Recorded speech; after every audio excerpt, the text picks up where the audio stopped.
দর্শক আমন্ত্রণ রাতের বাংলাদেশের আয়োজনে শুরুতেই জানাবো শিরোনামগুলো।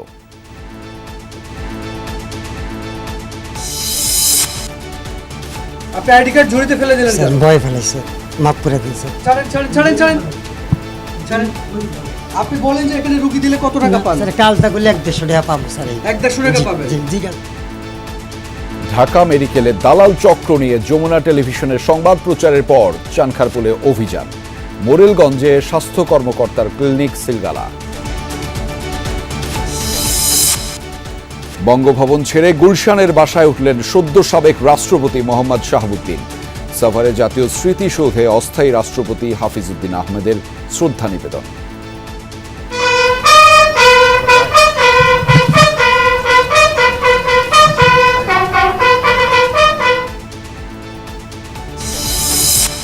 রাজনৈতিক মতাদর্শ ও ব্যক্তিগত পছন্দ অপছন্দের ঊর্ধ্বে উঠে সেনা কর্মকর্তাদের পদোন্নতির আহ্বান প্রধানমন্ত্রীর। গুরুত্ব পাবে দক্ষতা, শৃঙ্খলা ও সততা।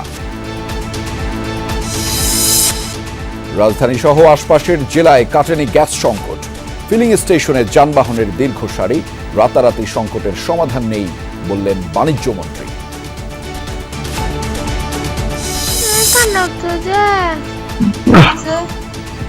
হ্যালো,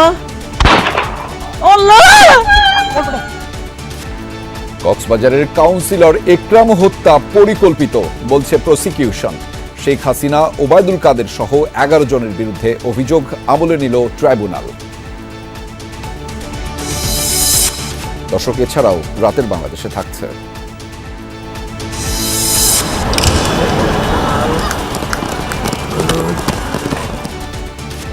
নতুন কুড়িতে 200 মিটার দৌড়ে কিশোরগঞ্জের কিশোরী মারিয়ার চমক।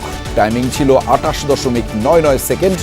কালকের ফাইনালে জিততে চান 100 মিটার স্প্রিন্টও।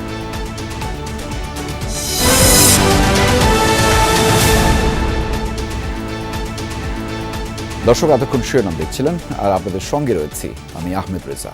সরকারি হাসপাতালের কর্মচারী, অথচ তারাই দালাল। বিপদের বন্ধু সেজে কৌশলে রোগীদের ভাগিয়ে নিয়ে যায় বিভিন্ন বেসরকারি হাসপাতাল, ডায়াগনস্টিক সেন্টারে। টেস্ট, আইসিইউ বা সার্জারি ধরন অনুযায়ী রোগীর বিল থেকে তারা পান 20 থেকে 50% পর্যন্ত কমিশন। এতে নিঃস্ব হচ্ছেন সরকারি হাসপাতালে আসা দরিদ্র রোগীরা। সরকারি হাসপাতালের কিছু কর্মচারী নামের দালালদের নিয়ে অনুসন্ধান করেছেন আমাদের সহকর্মী হাসান মিসবাহ। ঢাকা মেডিকেলের ঠিক পাশেই হেলথ এইড ডায়াগনস্টিক সেন্টার। অনেক রোগীর ভিড়ে ক্যামেরা দেখে নিজেকে আড়াল করার চেষ্টা করেন এক ব্যক্তি। জানতে চাই তার পরিচয়। আমার নাম মানিক। আপনি কোথায় চাকরি করেন? আমি চাকরি করি না, আমি এদিকে আমার কাকারে নিয়ে এসেছি। কাকা জিজ্ঞেস করে আমার কাকা। কি আপনার রোগী? জি, আমার রোগী। ভাতিজার নাম কি? উনি বলতেছে না, ভাতিজার নাম কি বলেন? আমি তো নাম জানি না। উনি আমার বললো যে আমি কাকা আপনাকে কোথা থেকে নিয়ে আসছেন? মেডিকেল থেকে। রোগীর সঙ্গে কথা বলার সময় পেছনে সরে গিয়ে পকেট থেকে কিছু একটা ময়লার ঝুড়িতে ফেলে দেন এই ব্যক্তি। তিনি তার আইডি কার্ডটি এই ঝুড়িতে ফেলে দিয়েছেন। এটি ঢাকা মেডিকেলের আইডি কার্ড। এই লোকের নাম মনির হোসেন। তিনি ঢাকা মেডিকেলের কর্মচারী। ঢাকা মেডিকেল থেকে একজন রোগী ভাগিয়ে এনে প্রাইভেট মেডিকেলে তিনি নিয়ে এসেছেন। আপনি আইডি কার্ড ঝুড়িতে ফেলে দিলেন? স্যার ভয় ফেলেছে, মাফ করে দিন স্যার। ছাড়েন। আপনি বলেন যে এখানে রুগী দিলে কত টাকা পান? স্যার কালটা করলে 150 টাকা পাবো স্যার। 150 টাকা পাবেন? জি স্যার। 2 মাস পর একই প্রতিষ্ঠানে গেলে আবারও পাওয়া যায় এই ব্যক্তিকে, সঙ্গে ভাগিয়ে আনা রোগী। আপনি ঢাকা মেডিকেল স্টাফ না? স্যার আমি নিজের একটা ইকো করতে 220-এ ওইখানে দেখা হয়েছে। মানে ঢাকা মেডিকেলে? হ্যাঁ, জি। ওখান থেকে উনি আপনাকে এখানে এনেছে? জি।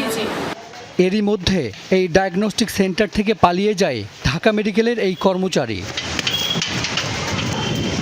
তবে চিকিৎসার জন্য ভোলা থেকে ঢাকায় আসা সানাউল্লাহকে ভাগিয়ে নেওয়া হয়নি, বরং সোহরাওয়ার্দী হাসপাতালের ল্যাব থেকে ধরিয়ে দেওয়া হয়েছে বেসরকারি ডায়াগনস্টিক সেন্টারের রিপোর্ট। প্রথম বলছে যে 1000 টাকা দিবেন, পরে আমি 900 টাকা দিচ্ছি। পার্সোনালি কেউ করে থাকে এটা অবশ্যই একটা ক্রাইম। আমি আমার ঊর্ধ্বতন কর্তৃপক্ষকে এই ব্যাপারে জানাবো। আমার যতটুকু করণীয় আমি সেটা করব। সারা দেশেই সরকারি হাসপাতাল ঘেঁষেই বেশিরভাগ বেসরকারি হাসপাতাল, ক্লিনিক, ডায়াগনস্টিক সেন্টার। এসব প্রতিষ্ঠানের পাশেই সারাদিন দেখা যায় সরকারি হাসপাতালের কর্মচারীদের। কেউ সঙ্গে করে রোগী আনছেন, কেউ আবার রোগীকে ঠিকানা বলে দিয়ে পরে সেখানে যান। সরকারি হাসপাতালের পাশেই বিভিন্ন বেসরকারি হাসপাতাল ঘুরে দেখা যায় ভর্তি রোগীদের বড় অংশই বিভিন্ন সরকারি হাসপাতাল থেকে ভাগিয়ে আনা।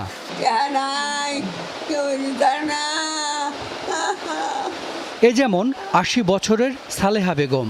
ভাঙা পায়ের অস্ত্রোপচারের জন্য গাজীপুর থেকে ঢাকার পঙ্গু হাসপাতালে আনা হয় তাকে। পঙ্গুর স্টাফে এনে নিয়েছে। আমার মার চিকিৎসা চাই, বাড়ি তো যাবো, এই বড় মানুষ বাড়িতে কি করবো? শুধু কি কর্মচারী, রোগী ভাগায় কিছু চিকিৎসকও। এবার টিকিট কেটে ঢাকা মেডিকেলের বহির্বিভাগে আমরা, সঙ্গে একজন রোগী। সার্জারি বিভাগের 3 নম্বর কক্ষে তখন ডাক্তার কাইফি আজিজ। রোগী দেখে বললেন সার্জারি লাগবে। এক পর্যায়ে আমাদের হাতে বেসরকারি হোম কেয়ার হাসপাতালের ভিজিটিং কার্ড ধরিয়ে দিলেন ডাক্তারের সহকারী সাইফুল। সার্জারি লাগবে এমন প্রায় সব রোগীকেই ধরিয়ে দেওয়া হচ্ছে এই কার্ড। এই কার্ডটা ডাক্তার কোথায় দিছে আপনাকে? এই মেডিকেলতে দিছে। ঢাকা মেডিকেলের ভিতরেই, ওনার চেম্বারেই? সাইফুল ঢাকা মেডিকেল থেকে বের হয়ে আমাদেরকে নিয়ে যায় কাটাবনের হোম কেয়ার হাসপাতালে।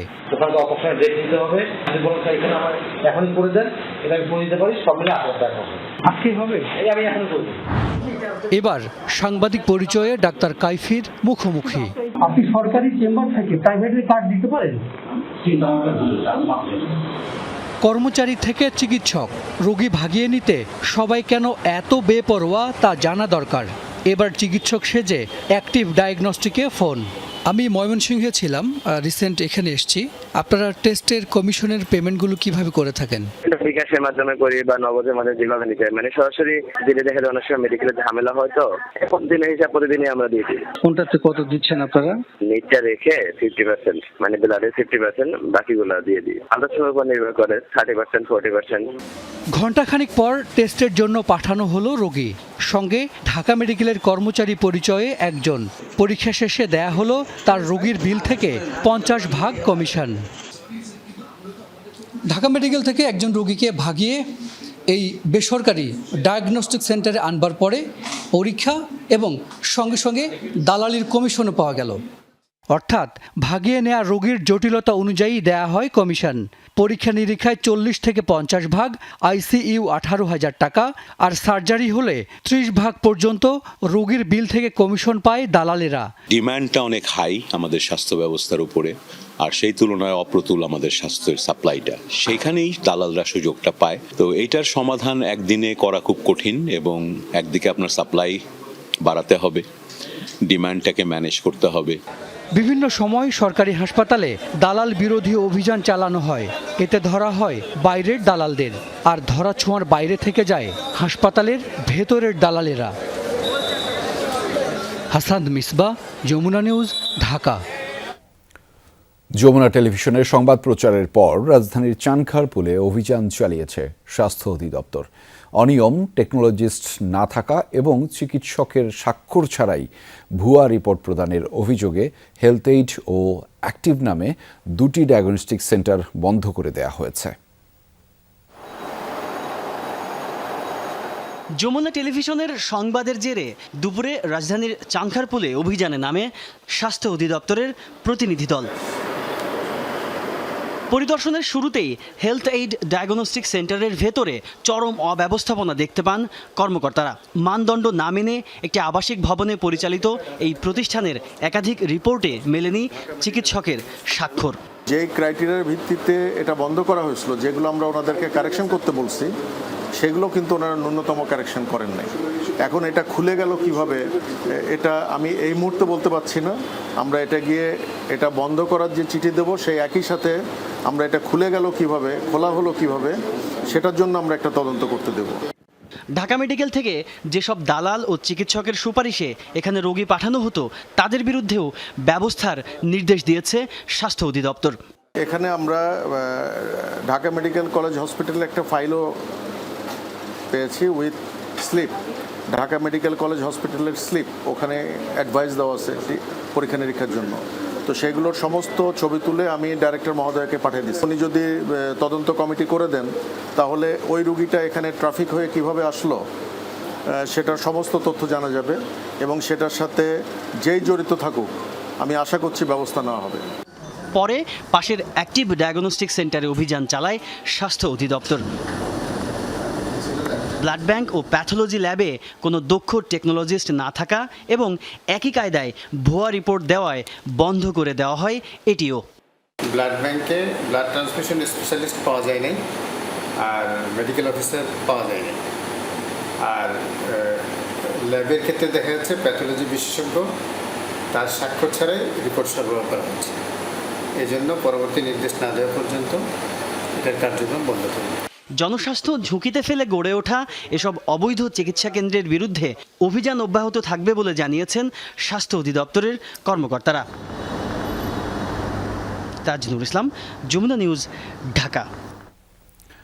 যমুনা টেলিভিশনের সংবাদ প্রচারের পর বাগেরহাটের মোরেলগঞ্জ উপজেলা স্বাস্থ্য কর্মকর্তা ডাক্তার কামাল হোসেনের মালিকানাধীন ক্লিনিক ফ্যামিলি হেলথ সিলগালা করেছে প্রশাসন। নানা অনিয়ম ও অব্যবস্থাপনার অভিযোগে এই অভিযান চালানো হয়। বাগেরহাটের মোরেলগঞ্জে উপজেলা স্বাস্থ্য কর্মকর্তা ডাক্তার কামাল হোসেনের ব্যক্তিগত ক্লিনিক ফ্যামিলি হেলথে অভিযান চালায় স্থানীয় প্রশাসন। যমুনা টেলিভিশনে ক্লিনিকটির নানা অনিয়ম, অবৈধ কার্যক্রম ও অব্যবস্থাপনা নিয়ে সংবাদ প্রকাশের পরপরই বিষয়টি প্রশাসনের নজরে আসে। তদন্তে অভিযোগের সত্যতা পাওয়ায় ভ্রাম্যমাণ আদালত পরিচালনা করে ক্লিনিকটির সকল কার্যক্রম বন্ধ ঘোষণা করা হয়। স্বাস্থ্য খাতের মতো সংবেদনশীল জায়গায় কোনো ধরনের অনিয়ম বরদাস্ত করা হবে না বলে হুঁশিয়ারি দিয়েছে প্রশাসন।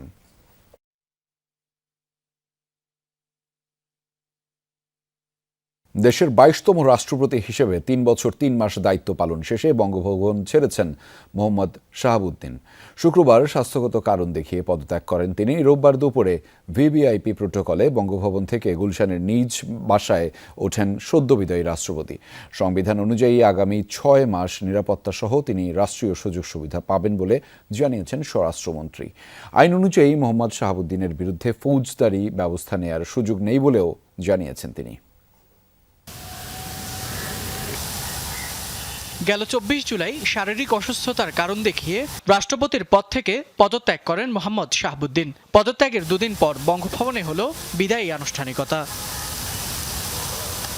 মধ্যাহ্নভোজের পর বেলা 2:30টার দিকে বঙ্গভবন ছাড়েন দেশের 22তম রাষ্ট্রপতি মোহাম্মদ শাহাবুদ্দিন।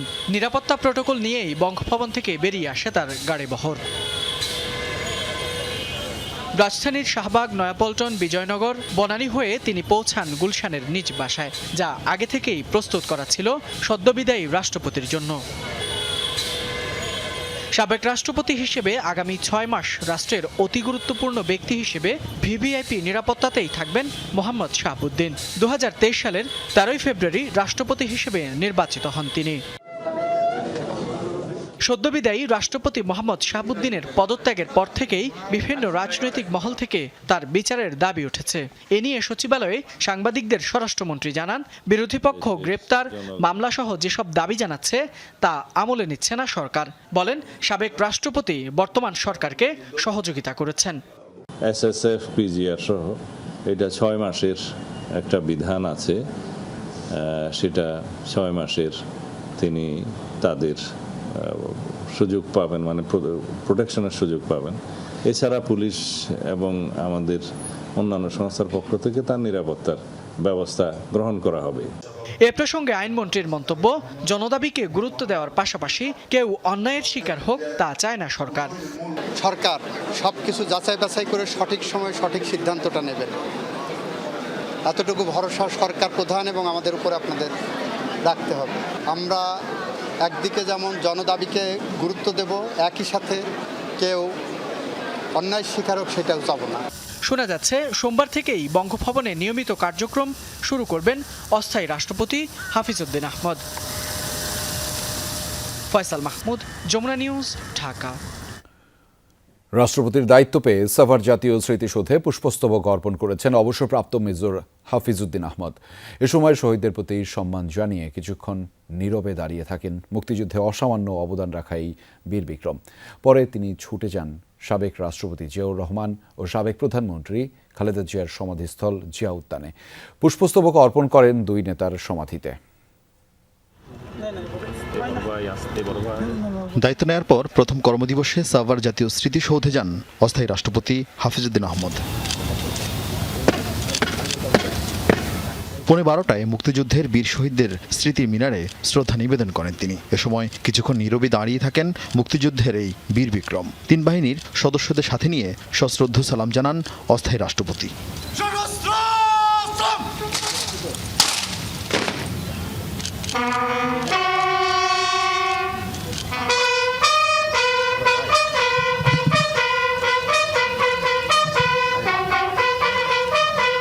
সংসদ সদস্য নির্বাচিত হওয়ার পর বর্তমান সরকারের মুক্তিযুদ্ধ বিষয়ক মন্ত্রী হয়েছিলেন হাফিজউদ্দিন আহমদ। এরপর সেখান থেকে পদত্যাগ করে স্পিকারের দায়িত্ব নেন মুক্তিযুদ্ধের এই বীর বিক্রম। বর্তমানে দায়িত্ব পেয়েছেন ভারপ্রাপ্ত রাষ্ট্রপতির।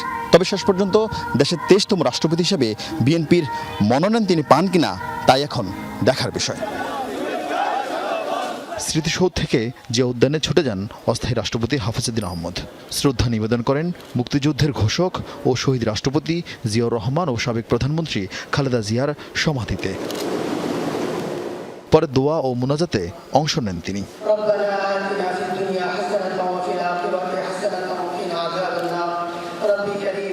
রাষ্ট্রপতি দায়িত্ব পেলেও কবে নাগাদ বঙ্গভবনের বাসিন্দা হবেন হাফিজউদ্দিন আহমদ এখনও তা নিশ্চিত করেনি রাষ্ট্রপতি দপ্তর। আরেফিন শাকিল, যমুনা নিউজ, ঢাকা। সাবেক রাষ্ট্রপতি মোহাম্মদ শাহাবুদ্দিনকে টার্গেট করে পৃথক কোনো অনুসন্ধানের পরিকল্পনাই বাংলাদেশ ব্যাংকের, জানিয়েছেন বাংলাদেশ ব্যাংকের নির্বাহী পরিচালক আরিফ হোসেন খান। উনি 1 নম্বর ব্যক্তি ছিলেন, রাষ্ট্রের সংবিধান অনুযায়ী, এবং এই ধরনের সংবেদনশীল বিষয়গুলো আসলে বিধি মোতাবেক যখন অ্যাড্রেস করার প্রয়োজন তখনই করা হবে।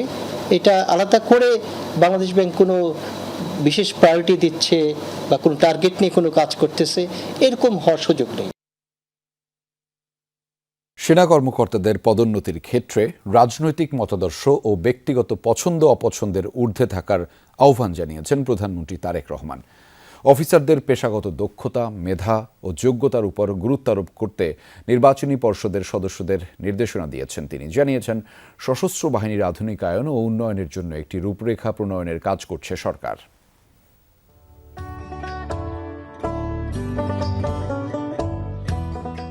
সকালে সেনাবাহিনী সদর দপ্তরে প্রধান অতিথি হিসেবে উপস্থিত থেকে সেনা সদর নির্বাচনী পর্ষদ 2026-এর আনুষ্ঠানিক উদ্বোধন করেন প্রধানমন্ত্রী তারেক রহমান। প্রথম পর্বের এই পদোন্নতি পর্ষদে বাংলাদেশ সেনাবাহিনীর কর্নেল থেকে ব্রিগেডিয়ার জেনারেল এবং লেফটেন্যান্ট কর্নেল হতে কর্নেল পদবীর যোগ্য কর্মকর্তারা পরবর্তী পদোন্নতির জন্য বিবেচিত হবেন। পদোন্নতি পর্ষদের বক্তব্যে প্রধানমন্ত্রী পদোন্নতি বা পদায়নের ক্ষেত্রে কিছু সুনির্দিষ্ট নীতিমালা অনুসরণের পরামর্শ দেন। বলেন, রাজনৈতিক মতাদর্শ এবং ব্যক্তিগত পছন্দের ঊর্ধ্বে উঠে মেধা ও যোগ্যতাই হবে সেনা কর্মকর্তার পদোন্নতি পাওয়ার মাপকাঠি। প্রধানমন্ত্রী বলেন, ফ্যাসিস্ট শাসনামলে দেশের প্রতিটি প্রতিষ্ঠানের মতো সেনাবাহিনীকেও অনাকাঙ্ক্ষিত বিরূপ পরিস্থিতির মুখোমুখি হতে হয়েছিল। বর্তমান গণতান্ত্রিক পরিবেশে সেনাবাহিনী পুনরায় যোগ্যতা, দক্ষতা ও পেশাদারিত্ব দিয়ে জনগণের আস্থায় থাকবে বলে আশা প্রকাশ করেন তিনি। তারেক রহমান বলেন, 24-এর গণ অভ্যুত্থানে এবং 5 আগস্ট পরবর্তী সংকটে সেনাবাহিনীর দায়িত্বশীল ভূমিকা গণতন্ত্রকামী জনগণ ইতিবাচকভাবেই মূল্যায়ন করবে। সরকার প্রধান এবং একই সঙ্গে প্রতিরক্ষা মন্ত্রী হিসেবে তারেক রহমান বলেন, বাংলাদেশের প্রতিরক্ষা ব্যবস্থার মূল শক্তি কেবল সশস্ত্র বাহিনীর সক্ষমতা নয়, বরং গোটা জাতির ঐক্য, প্রস্তুতি ও সহনশীলতার উপর নির্ভর করে। সে লক্ষ্যে একটি আধুনিক নীতিমালা প্রণয়নের কথাও জানান প্রধানমন্ত্রী। সাইফুদ্দিন রবিন, যমুনা নিউজ, ঢাকা। দর্শক, চট্টগ্রামের জঙ্গল সালিমপুরে যৌথ বাহিনীর খাওয়ার পানির ট্যাঙ্কে বিষ মিশিয়ে দিয়েছে সন্ত্রাসীরা। এ বিষয়ে আরও জানাতে আমাদের সাথে যুক্ত রয়েছেন সহকর্মী আল আমিন শিকদার। তার মাধ্যমে জানাবো সেখানকার পরিস্থিতি। আল আমিন, ঠিক কেন এই কৌশলের আশ্রয় নিল সন্ত্রাসীরা? কোনো হতাহত আছে কিনা বিস্তারিত জানাবেন আমাদের।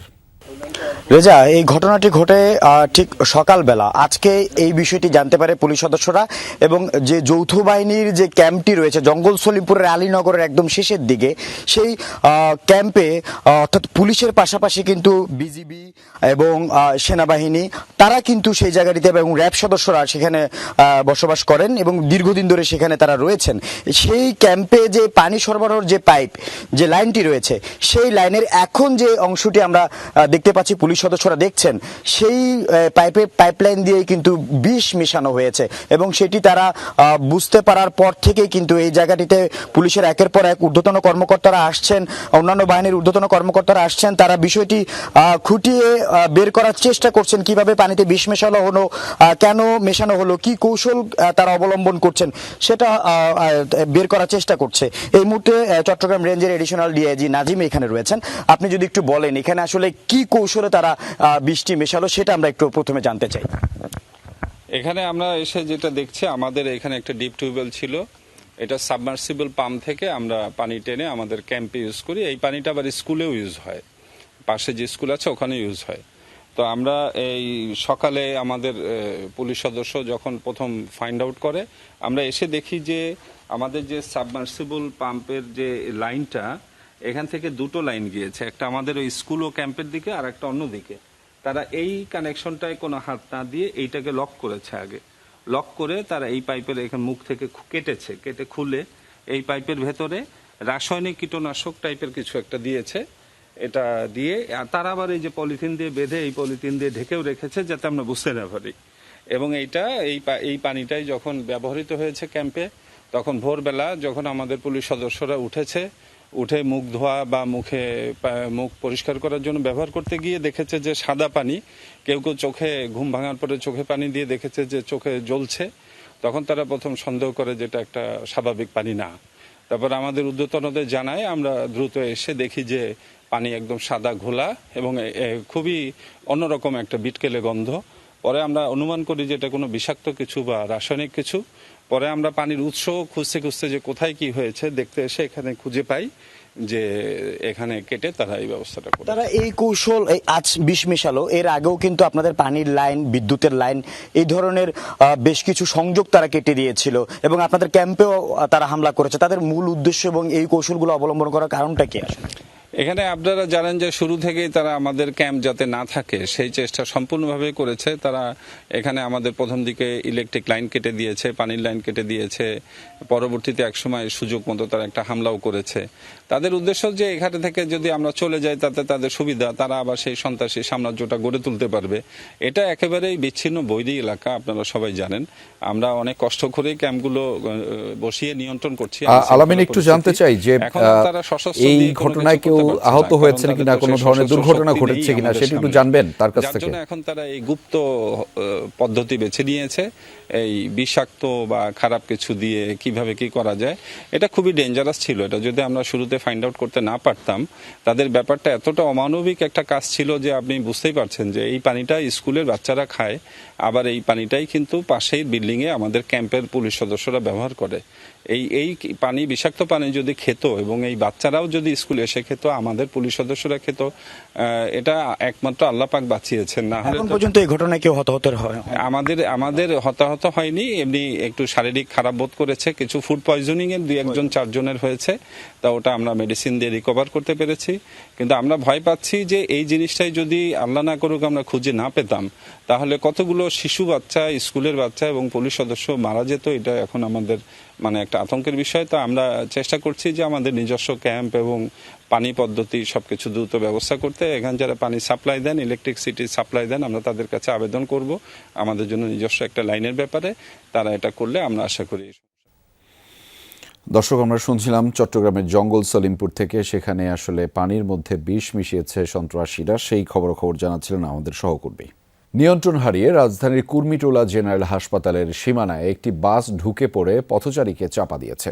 এতে এক ব্যক্তি নিহত হয়েছেন। সন্ধ্যা 7টার দিকে পরিবহনের বাসটি নিয়ন্ত্রণ হারিয়ে কুর্মিটোলা জেনারেল হাসপাতালের গেট সংলগ্ন গ্যাসের কন্ট্রোল রুমের ওয়াল ভেঙে ভেতরে ঢুকে যায়। এ সময় হাসপাতালের গেটে থাকা এক পথচারী ঘটনাস্থলেই নিহত হন।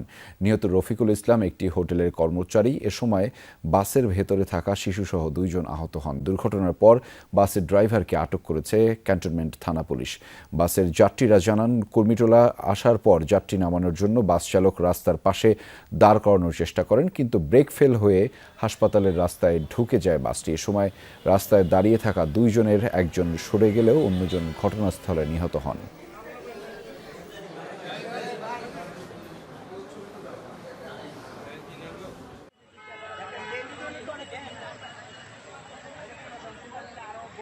গাড়িটা ব্রেক ফেল করে ডাইরেক্ট এদিকে আসে, আর পথচারী একজন ছিল, তারে আগে প্রথম ধাক্কা মারছে। এই ঘুরাইতে না কেমন খালি করতেছে, এই করতে গাড়ি খালি এদিক সেদিক হইতেছে। ওই বাচ্চার মহিলার এগুলো কাইটে মেটে গেছে, ওগুলো ওখান থেকে চিকিৎসা করে পরে হেরা চলে গেছে। একই সাথে কাজ করুন রফিক ভাই। আমি একাই দূরছি, এরপর আমাদের সাথে আরো কয়েকজন ছিল দূরে আসছে, সবাই মিলে দূরে আসছি। স্পট ডেট হয়ে গেছে ওইখানে। দীর্ঘ 8 বছর পর কক্সবাজারের সাবেক কাউন্সিলর একরামুল হত্যার রহস্যের জট খুলতে শুরু করেছে। একরাম হত্যায় শেখ হাসিনা, আসাদুজ্জামান খান কামাল, ওবায়দুল কাদের, বেনজির আহমেদ, আব্দুর রহমান বদিসহ 11 জনকে অভিযুক্ত করে ট্রাইব্যুনালে আনুষ্ঠানিক অভিযোগ দাখিল হয়েছে। অভিযোগ আমলে নিয়ে পলাতক 8 আসামির বিরুদ্ধে গ্রেফতারি পরোয়ানা জারি করা হয়েছে। এদিন ট্রাইব্যুনালকে প্রসিকিউশন জানিয়েছে, সেদিন বন্দুকযুদ্ধ নয়, একরামকে হত্যা করা হয়েছিল পরিকল্পিতভাবে।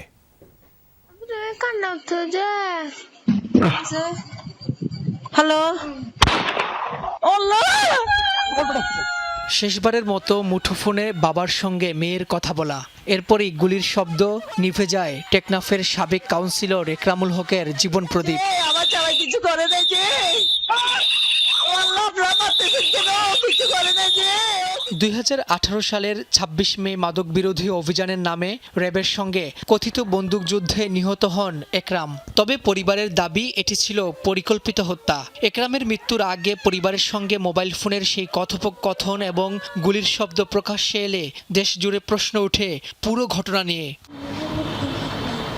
ঘটনার পর দীর্ঘ সময় মামলা করতে পারেনি একরামের পরিবার। পরে আন্তর্জাতিক অপরাধ ট্রাইব্যুনালে অভিযোগ দায়েরের পর শুরু হয় তদন্ত শেষে রোববার শেখ হাসিনা, আসাদুজ্জামান খান কামাল, ওবায়দুল কাদের, বেনজির আহমেদ, আব্দুর রহমান বদি ও 6 সেনা কর্মকর্তা সহ 11 জনের বিরুদ্ধে আনুষ্ঠানিক অভিযোগ দাখিল করে প্রসিকিউশন। পরে অভিযোগ আমলে নিয়ে পলাতক 8 জনের বিরুদ্ধে গ্রেফতারি পরোয়ানা জারি করে ট্রাইব্যুনাল। প্রত্যক্ষদর্শী সাক্ষী সহ বিভিন্ন সার্কামস্টেন্সিয়াল এভিডেন্স এগুলোর ভিত্তিতে সেখানে আমাদের সুপিরিয়র রেসপন্সিবিলিটি হিসাবে শেখ হাসিনা, আসাদুজ্জামান কামাল, ওবায়দুল কাদের এই বদির পরিকল্পনায় এই ঘটনাটা ঘটেছিল, কারণ এই একরাম ছিল তার প্রতিপক্ষ। একরামকে সরাসরি গুলি করে তৎকালীন কোম্পানি কমান্ডার রুহুল আমিন ও আশিকুর রহমান সৈকত। এমনকি তার স্ত্রীকে মোবাইল ফোনে হুমকি দেন ওবায়দুল কাদের, জানায় প্রসিকিউশন। তারা সরাসরি গুলি করেছে। অন্যান্য যারা র্যাব কর্মকর্তারা তখন ওই জায়গায় তারা উপস্থিত ছিল এবং তাদের তত্ত্বাবধানে, তাদের পরিকল্পনায় ওখানে হত্যাকাণ্ডটা সংঘটিত হয়। এদিন জুলাই আন্দোলনে সাভারে আসহাবুল ইয়ামিন হত্যা মামলায় সাবেক এমপি সাইফুল ইসলাম সহ 19 জনের বিরুদ্ধে অভিযোগ আমলে নিয়েছে ট্রাইব্যুনাল। গ্রেফতারি পরোয়ানা জারি করা হয়েছে পলাতক 13 জনের বিরুদ্ধে। এদিন ওবায়দুল কাদের সহ 7 জনের মামলায় সাক্ষ্য দিয়েছেন সাংবাদিক আশরাফ কায়সার। রাব্বি হোসেন, যমুনা নিউজ, ঢাকা।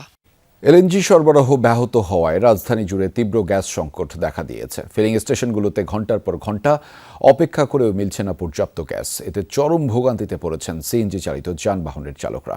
সংকটের প্রভাব পড়েছে বাসাবাড়িতেও। ভোগান্তিতে পড়েছেন রাজধানীর মোহাম্মদপুর, বাড্ডা, রামপুরা সহ বিভিন্ন এলাকার বাসিন্দারা। আমদানি করা এলএনজি রূপান্তর করে সরবরাহ করা হয় মহেশখালী 2টি ভাসমান টার্মিনাল থেকে। অগ্নি দুর্ঘটনায় গত মঙ্গলবার এক্সিলারেট এনার্জি টার্মিনাল থেকে গ্যাস সরবরাহ বন্ধ হয়ে যায়। প্রতিদিন সরবরাহ করা মোট গ্যাসের 35 থেকে 40% আসে এলএনজি থেকে। ফলে ফিলিং স্টেশন থেকে শুরু করে এর প্রভাব পড়েছে রান্নার চুলায়। রাজধানীর সিএনজি স্টেশনগুলোর সামনে দিনরাত যানবাহনের দীর্ঘ অপেক্ষা। ঘন্টার পর ঘন্টা লাইনে দাঁড়িয়েও মিলছে না পর্যাপ্ত গ্যাস। এতে নষ্ট হচ্ছে কর্মঘণ্টা, কমছে উপার্জনের পথ। রাত্রে 3টায় আসছি আর ওরা বলছে আবার রাত্রে 1:30টায় দিব। এখন আমি কিভাবে যাইবো এটাই আমি চিন্তা করতে পারতেছি না। প্রতিদিন একটা হ্যারাসমেন্ট হচ্ছে, আয়া গ্যাস পাচ্ছি না, এখনো সিরিয়ালে দাঁড়ায় রয়েছি। আমরা রাস্তায় গাড়ি চালাইতে পারি না, বিধে আমরা ইনকামও করতে পারি না, আমাদের বাসা ভাড়া নিয়ে কষ্ট, জমা উঠাতে পারি না, নিজের বেতন হয় না, সংসার চালাইতে পারি না, বহুত কষ্ট হচ্ছে স্যার। এখন এটার সমাধান কি? দুই সরকার গ্যাসের দাম বাড়াইতেছে, দাম বাড়াইবো, বাড়ে এটা লিগেল মতন আমার ঘরে গ্যাস দিব, আমরা সুন্দরভাবে যাতে গাড়ি ঘুরি চালাইতে পারি। সিএনজি পাম্প কর্তৃপক্ষের দাবি, গ্যাস সংকটে গ্রাহকের চাহিদা মেটাতে পারছেন না তারা। প্রেসার কম থাকায় একটি সিলিন্ডার পূর্ণ করতেই পার হয়ে যাচ্ছে দীর্ঘ সময়। 10-12 দিনের উপরে গ্যাস আসে না, যতবার একটু আসে ওই রাত্রে একটু আসে, আইসে আবার চলে যায়। যে গাড়িতে হয়তো 500 টাকার গ্যাস যাওয়ার কথা সেটাতে 200 টাকার গ্যাস যাচ্ছে, 250 টাকার গ্যাস যাচ্ছে, সর্বোচ্চ 300 টাকা। আমি 4টা নজল এট এ টাইম একত্রে 4টা গাড়িতে গ্যাস সরবরাহ করতে পারি, সেখানের মধ্যে অনলি ফর এখন একটা গাড়িতে গ্যাস সরবরাহ করতেছি। সংকটের আঁচ লেগেছে নগরবাসীর রান্নাঘরেও। সকাল হতেই উধাও হয়ে যায় গ্যাস, ফলে বেড়েছে বৈদ্যুতিক চুলা ও সিলিন্ডারের দাম। 15 দিন যাবত ইন্ডাকশনে রান্না করতেছি, এটার তো এই দুর্ভোগের তো শেষ নাই। কারণ তো সবসময় থাকে না আমাদের, ওইটা যখন না থাকে তখন না খাইয়ে থাকা লাগে, অথবা বাইরে থেকে খাবার এনে খাইতে হয়। 12টা-1টার পরে গ্যাস আসে, আবার কোনোদিন আসেও না, এরকম অবস্থা আর কি। কার্ডে রিচার্জ করতেছি, আমাদের মিটার সিস্টেম, কিন্তু আমাদের কোনো গ্যাস পাইতেছি না, কিন্তু রিচার্জ প্রতি মাসে আমাদের করতে হইতেছে। দেশে গ্যাসের দৈনিক চাহিদা 380 কোটি ঘনফুট। আগুনের ঘটনায় সরবরাহ কমে তা এখন 215 কোটি ঘনফুটের নিচে। এমি আজিজ, যমুনা নিউজ, ঢাকা। জ্বালানি সংকটে অনেক কারখানা অর্ধেকের বেশি সক্ষমতা কাজে লাগাতে পারছে না। নতুন করে গ্যাস মিলছে না মাটির নিচে। সচল করা যায়নি এলএনজি সংরক্ষণের FSRU। ফলে রাতারাতি জ্বালানি সংকটের সমাধান নেই, এমন আশঙ্কার কথা জানিয়েছেন বাণিজ্য মন্ত্রী। সচিবালয়ে ব্রিফিংয়ে জানিয়েছেন, চলতি অর্থ বছরে সরকারের রফতানি লক্ষ্য $63 বিলিয়ন। এই লক্ষ্যে কাজ করছে যাতে যত দ্রুত সম্ভব আরও অন্তত 2টা FSRU তারা সংযোজন করতে পারে। এবং আপনি ঠিকই বলেছেন, এই মুহূর্তে আমাদের ইনস্টলড প্রোডাকশন ক্যাপাসিটির প্রায় 30% আমরা পূর্ণ ক্ষমতায় ব্যবহার করতে পারছি না। তো যত দ্রুত জ্বালানির সংস্থান করা যাবে তত দ্রুত আমাদের ইতিমধ্যে সংস্থাপিত উৎপাদন ক্ষমতার পরিপূর্ণ সদ্ব্যবহার করা যাবে। এই লক্ষ্যে আমরা কাজ করছি, কিন্তু এটার ওভারনাইট সলিউশন নাই। দর্শক স্বাগত আরও একবার, আপনারা দেখছেন রাতের বাংলাদেশের আয়োজন। মিঠামইন হাওরের ঢেউ ভেঙে প্রতিদিন 5 থেকে 6 ঘন্টা নৌকার গাড়ির পথ পাড়ি দিয়ে যে কিশোরী আজ রাজধানী কাঁপিয়েছে তার নাম মারিয়া। কৃষক বাবার ঘামে ভেজা ত্যাগকে পুঁজি করে নতুন কুড়িতে সারা দেশে 200 মিটার দৌড়ে 28.99 সেকেন্ড সময় নিয়ে হলেন প্রথম।